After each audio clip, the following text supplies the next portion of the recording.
తెలంగాణలో ధాన్యం కొనుగోళ్లలో అక్రమాలు జరిగాయా? సన్నబియ్యంలో జరిగిన స్కామ్ ఏంటి? ధాన్యం కొనుగోలు చేయడానికి ఆ 4 కాంట్రాక్ట్ సంస్థలు ఎక్కడివి? ఈ ఆరోపణలపై విపక్షాల దగ్గర ఉన్న ఆధారాలు ఏంటి? ప్రభుత్వం చెబుతున్నదేంటి?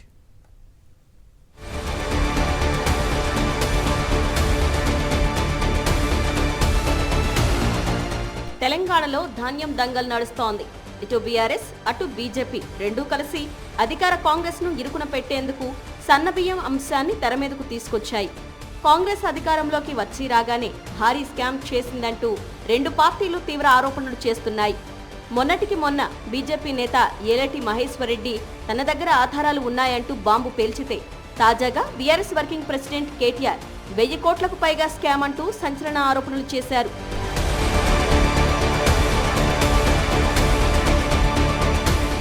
కాంగ్రెస్ ప్రభుత్వం ఏర్పడిన తర్వాత 1000 కోట్ల కుంభకోణం జరిగిందని బీఆర్ఎస్ నేతలు పెద్ద ఎత్తున ఆరోపణలు గుప్పిస్తున్నారు.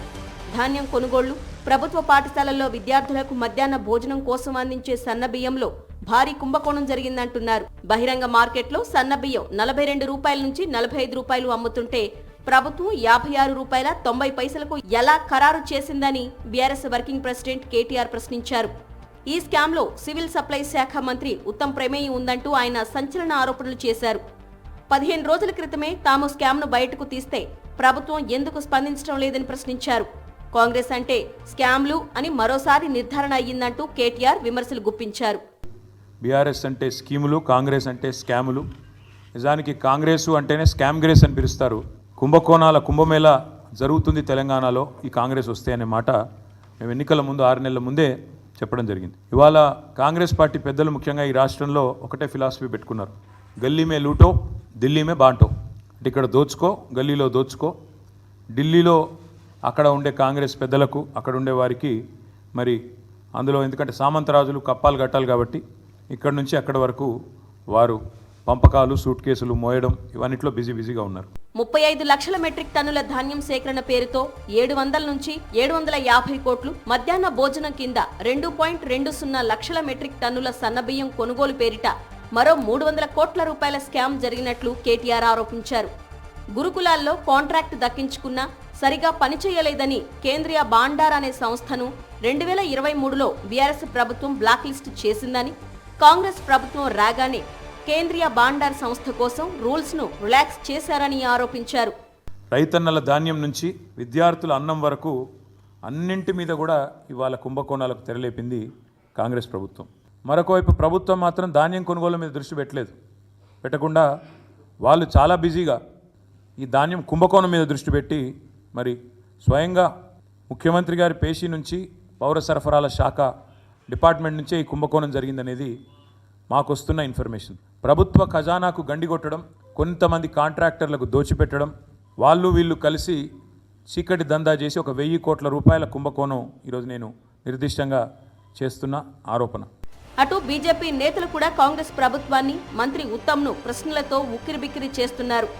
పౌర సరఫరాల శాఖలో జరుగుతున్న అవినీతిపై మంత్రి సమాధానం ఎందుకు చెప్పడం లేదని టీబీజేఎల్పీ నేత మహేశ్వర్ రెడ్డి ప్రశ్నించారు. మంత్రి గారు ఎందుకు దాటేస్తూ ఉన్నారు, ఎందుకు తప్పించుకునే ప్రయత్నం చేస్తూ ఉన్నారు, ఎందుకు ముఖం చాటేస్తూ ఉన్నారు, ఈ ప్రజానీకానికి సమాధానం చెప్పాల్సిన అవసరం ఉన్నది. నేను ముఖ్యమంత్రి గారికి బహిరంగ లేఖ రాస్తున్నాను. ఈరోజు నేను రాసేటువంటి బహిరంగ లేఖ దీంట్లో 18 ప్రశ్నలు. ఈ 18 ప్రశ్నలకు వారు సమాధానం చెప్పాల్సిందిగా నేను మీ ద్వారా వారిని అడుగుతా ఉన్నాను. అటు బీఆర్ఎస్ బీజేపీ విమర్శలకు ఘాటైన కౌంటర్లు ఇచ్చారు మంత్రి ఉత్తమ్ కుమార్ రెడ్డి. ధాన్యం కొనుగోళ్లలో అవినీతి జరగలేదన్నారు. ఢిల్లీకి డబ్బు పంపి పదవులు కొనుక్కునే సంస్కృతి తమది కాదన్నారు. మేము కమిషన్లు దొబ్బినమాట, 1000 కోట్లు నేను తీసుకున్నట, 100 కోట్ల వరకు పంపించినట. ఇంత పచ్చి అబద్ధం, దుర్మార్గపు నీచమైన మాటలు వాడు ఉపసంహరించుకోవాలని చెప్పి నేను డిమాండ్ చేస్తున్నా.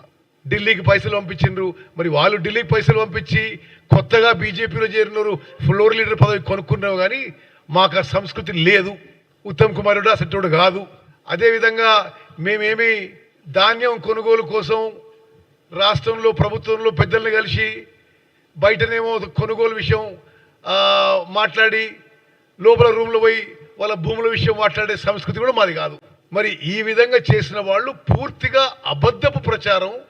అసలు ఏ మాత్రం 1% కూడా దాంట్లో నిజం లేదు. మొత్తంగా తెలంగాణలో ధాన్యం కొనుగోళ్లపై పొలిటికల్ యుద్ధం తారాస్థాయికి చేరింది. అధికార విపక్షాల మధ్య పేలుతున్న మాటల తూటాలు ఇంకెంత దూరం వెళ్తాయో చూడాలి.